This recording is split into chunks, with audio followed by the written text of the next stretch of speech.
join me in welcoming Tim Hudak.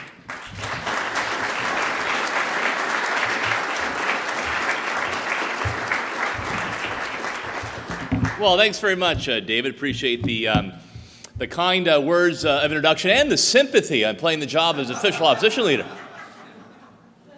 It was one of the hardest jobs to get. Well, fair enough. I would trade it for one other one. Or maybe a second other one, coming from Fort Erie, being back home here in Niagara. I might try out for the Buffalo Bills as the next quarterback, too, because I can't go any further downhill. Friends, great to be here, and I want to say thanks very much for the kind invitation to speak to the OES again. Look, we love it that you come down here to Niagara each and every year. You've been kind enough to invite me to speak. I thought today I'd just keep my remarks relatively simple, straightforward, and candid. And then if you have questions for me, glad to take those questions. And if you don't, then I'll just walk off the stage and I won't take it personally. I'm joined today by my economic development trade critic as well, Jane McKenna from just up at QEW in Burlington. Jane, great to see you. And I also want to introduce regional councillor for here in Niagara Falls and our candidate for this area when the by-election takes place, and former MPP, a good friend of mine too, Bart Maves. Bart?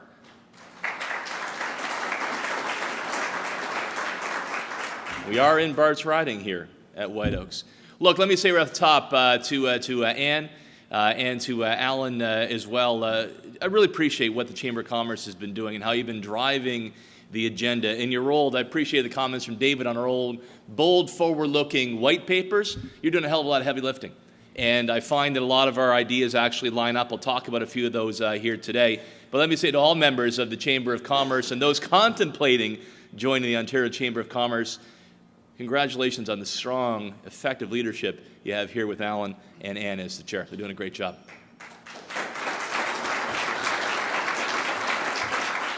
And good to see Minister Hoskins here, who I know never tires from hearing speeches from the official opposition leader in the legislature. So nice of you to stick around here this morning before you head back to Queen's Park for the economic statement this afternoon. Friends, you wouldn't be here today back at the OES Summit in Niagara Lake if you didn't care deeply about the province of Ontario. And like me, you believe that Ontario's destiny has always been to lead Canada. And the Ontario I see, the Ontario that I want to build, I think is much like you're talking about at your conference and that you think about in your own mind, day in and day out.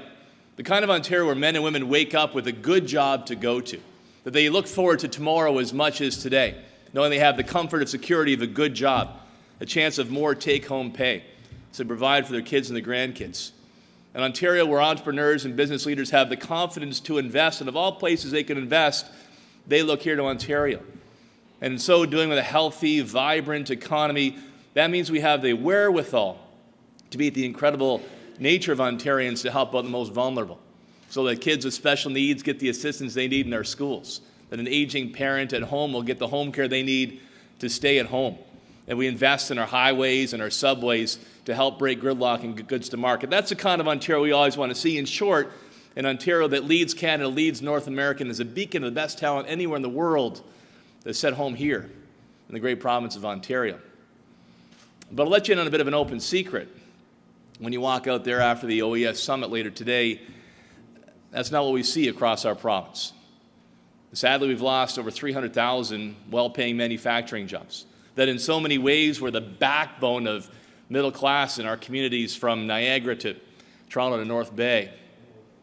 Ontario now for 82 consecutive months has actually been above the national average when it comes to our unemployment rate.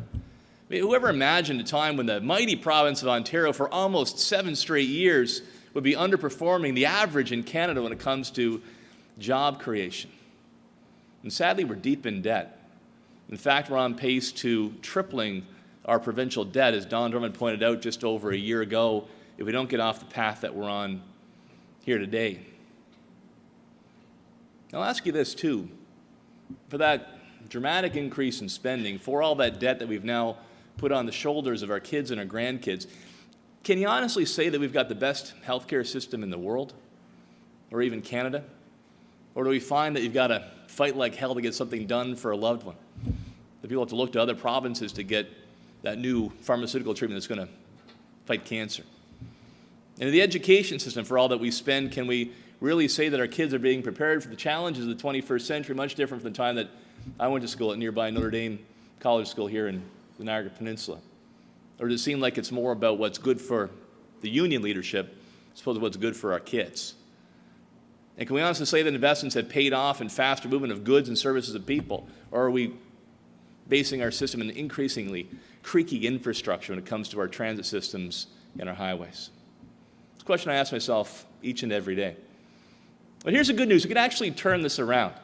And Jay McKenna and Bart Maves and I, we've got a turnaround plan for the province, and I'm confident we can put Ontario back on its feet and surging forward again. But here's the first step. You actually need a leader and a team that recognize that we've got a problem in the first place. And secondly, with a plan that's actually going to pull us forward and create jobs again. I'm confident I have that plan. I'm confident I have that team. I'm confident I have the leader to do that job. Otherwise, I wouldn't be here talking to you here today. So let me share that with you briefly, and then I'm glad to take any questions that you may have. Number one, it all starts with a government that actually spends within its means, that sets priorities, that separates out the must-to-haves from the nice-to-haves. I mean, each and every day you make those decisions in your own home. You know, if you run up the credit card bill so much that your debt interest is crowding out payments for groceries, to set aside money for tuition for your kids for college or universities, you know you've got to make the tough decisions today. We need a government that actually will reduce spending, not simply slow its increase. We've tried this notion of spending our way at a deficit. It's actually taken us backwards. Let's make the tough calls. Our plan is out there. Don Drummond's plan is out there. But first and foremost, spend within your means. I know those will characterize, will say, well, you know what, that's cruel, means that you have to reduce in some areas. And look, people will complain about spending reductions, and it will hit them. But the risk is we keep down this path, it's going to take away things that we care deeply about, like home care, like classroom education. And what business is going to invest in a province that's deeply in debt? Because we all know that deep debt means higher taxes in the first place, or reductions in spending in basic infrastructure like our highways or transit system. So job number one, make the tough calls now to actually spend within your means. All else stems from that. Number two, our plan is to lower taxes. Not picking winners and losers in the marketplace with small tax changes here or there, but actually broad-based tax reductions. Some will argue that'll make the deficit worse, less revenue comes in. I disagree. I think that actually stimulates the economy. It'll encourage businesses to put that new plant here in the province of Ontario, to invest in that new machine, that new product line, hire men and women again. And also to tear down this hidden tax of red tape, regulation, runaround, the kind of thing that makes business leaders from small to the largest pull their hair out each and every day and ask themselves, why do I bother? Ontario's regulatory burden, the worst in Canada. Let's turn that on its head. Dramatically reduce that hidden tax of overregulation. Number three, get our energy policies back into firm footing. I look at energy from the lens of what it does for the economy. Every decision we make in government should be based on, and every argument settled. Every decision, what will it do to create jobs, to grow our economy? And that's why we have to get off this path of energy as social policy, these unaffordable handouts to wind and industrial turbines being forced into communities. Get back to basics, affordable, reliable energy, so you'll have the confidence to invest again, and so the families will pay their bills. We need to modernize our labor laws, number four, to make our workforce competitive. If bordering states are going this way, other countries, we should too. The flexible labor market will be absolutely essential to attracting investment to our province and giving people the opportunity to control their own economic destiny, climb the ladder, and have more take-home pay. And fifth and finally, work with the private sector, work with pension funds to invest in our infrastructure. Subways to build underground in the city of Toronto to break gridlock, not more LRTs to rip up roads like that mess on St. Clair that make gridlock worse. And also to invest in our highway capacity, using the private sector, use new tools that we need, like as we've seen with some propositions on additional lanes for tolls. Look, if we don't invest in our highway infrastructure, you can do the best you want to get auto parts or seal the market on a bus or a subway. It's not going to work. We need to invest in our highway capacity and our border capacity as well to actually help you get goods to market and create jobs again. So friends, I'm happy to take questions on that. I want to lay out our plan, but I'm confident our plan can turn things around. I think each and every day about how we can restore the greatness of Ontario, which says that that next generation will do better than the one before it.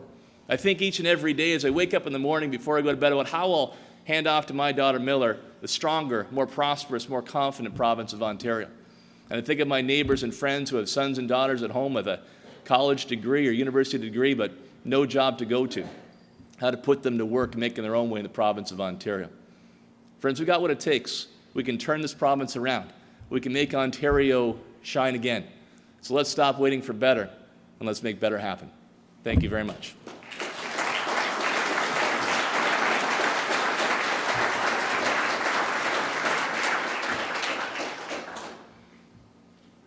Happy to take any questions you have. I will warn you, by the way, and as you know, and no offense, but I am schooled in the arts of question period. So you ask me a question I don't like, I answer a completely different question altogether. Fair warning. Yeah, there's a question here. Thanks for the remarks. You mentioned you would encourage pension funds to help fund infrastructure spending. How would you accomplish that?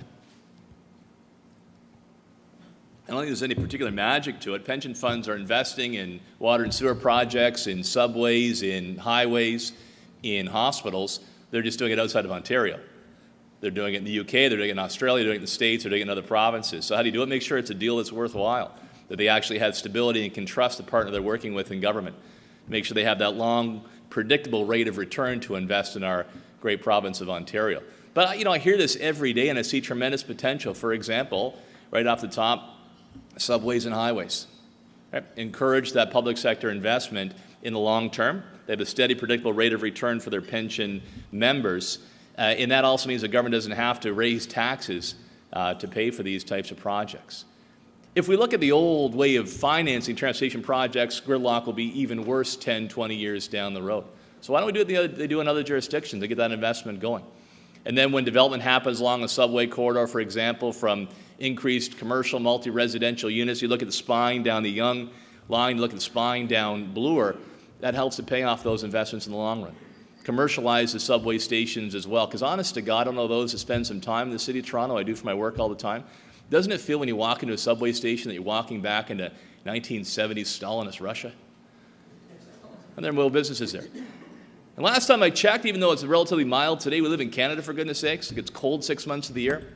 Who wouldn't pay an arm and a leg to live in a condo above a subway station so they could take that subway to work to go shopping without having to hop in their car and put a heavy coat on?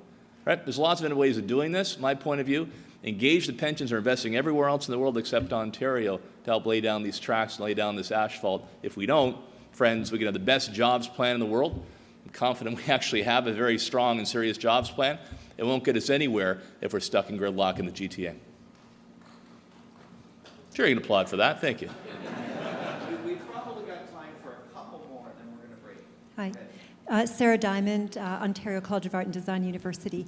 Could you talk a little bit about where universities and colleges fit inside the 5-point plan? I mean, we generate the next generation of talent, and we're absolutely critical to the research capacity of Ontario, working very closely with industry in many instances. So can you help weave us into your vision for a better Ontario? Yeah, absolutely. Most importantly, I want to make sure that a graduate from college or university has a good job to go to here in the province of Ontario. Not a temporary job, not one that they're wandering from one paycheck to the next, hoping that they catch on full time.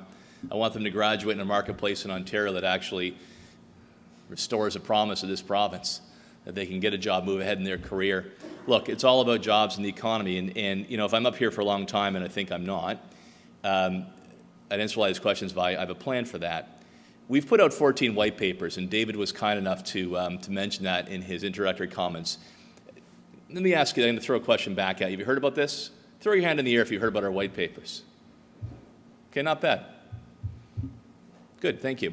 If you haven't, you can see it at OntarioPC.com. Anywhere from details of where we want to go on labor policy to energy to healthcare to colleges and universities. So where do I see that fitting in? I think we need to, for the university sector, encourage them to specialize more. I decry what I see in our post-secondary system, particularly universities, moving more towards all being the same. That the more graduates we can force through the system, no matter what the quality, that somehow that is good for Ontarians. Well, the results are we have a lot of students that are deep in debt back on mom and dad's couch. Right? That should actually count for something. So encourage our schools to innovate, give them more flexibility in what they charge around tuition so they can specialize in certain program areas and actually make students have good jobs at the end of the day. I also like the notion, by the way, of making sure our funding formula rewards those schools who place students into jobs in their field, not jobs in general, but track that. Let the students know their likelihood if they go to Brock or Western or U of T that they'll get a job at the end of the day in their field. And secondly, how many of those students actually start their own companies? How many of those students, upon graduation, hire more students? Why don't we reward the universities that do that as well? Inject, in short, a culture of entrepreneurialism into our university system.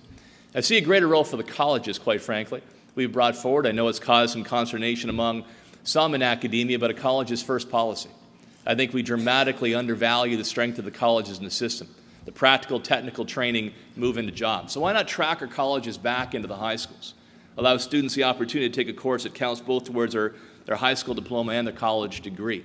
Open up more positions in the trades.